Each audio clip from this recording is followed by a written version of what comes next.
Hello friends, এই হলো মিষ্টিদের বাড়ি। আর এই যে মিষ্টি ঠাকুমা তুলসী তলায় ফুল তুলে রেখে দিয়েছে।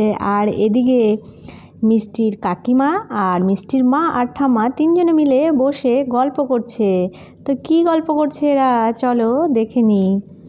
মা, জানো তো আমি ভাবছিলাম তোমার ছেলেকে বলবো একটা কথা। তো কী কথা বলবে আমার ছেলেকে? তা বলোনি কেন এখনও? আমার কাছে শুনে নিয়ে বলবে নাকি?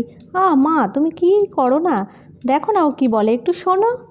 হ্যাঁ, মা না সব সময় আমার সঙ্গে এরকম করে কথা বলে, তাই না বলো বড়দি? না না, তুই বল, কি বলবি তুই বল। আরে বলছিলাম কি, খুশির জন্য একটা ওই গাড়ি কেনার জন্য, যাতে আমি বিকালবেলা করে ওকে গাড়িতে চাপিয়ে ঘুরতে নিয়ে যেতে পারি।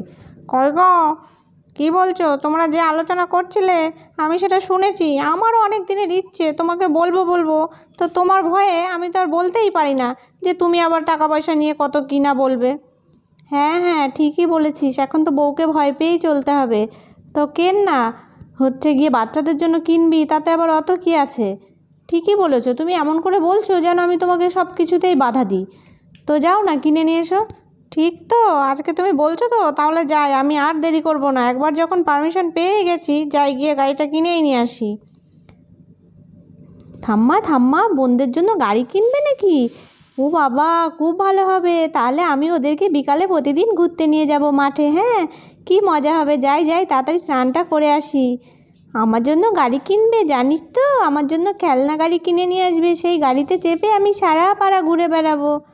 কই গো, সব কোথায় গেলে? আরে বাবা, কাউকেই তো দেখছি না। আমি এদিকে এসে দাঁড়িয়ে রইলাম, কেউ নেই। এই যে এদিকে আসো দেখি, কেমন হয়েছে এসে বলো দেখে। নিয়ে এলাম জিনিসটা, কারোর পাত্তা নেই। ওরে বাপ রে বাপ, কি দারুণ হয়েছে। দাঁড়াও দাঁড়াও, আমি বদ্দিকে ডাকি একবার। ও বদ্দি, তাড়াতাড়ি আসো, এই দেখো ওদের জন্য গাড়ি কিনে নিয়ে এসেছে। ও মা, সত্যি তো খুবই সুন্দর হয়েছে। তো তোর অনেকটা সুবিধা হবে ছোট, তুই ওদেরকে বিকালে এখানে বসিয়ে নিয়ে চলে যেতে পারবি ঘুরতে। এ বাবা গুড্ডি, তুই উঠে পড়েছিস, আবার একটাতে একটা তোর খেলনাও তুলে দিয়েছিস। দুটোতে তুই চাপলে কি করে হবে? তাহলে খুশি বাড়ি এসে খুশি কিসে চাপবে?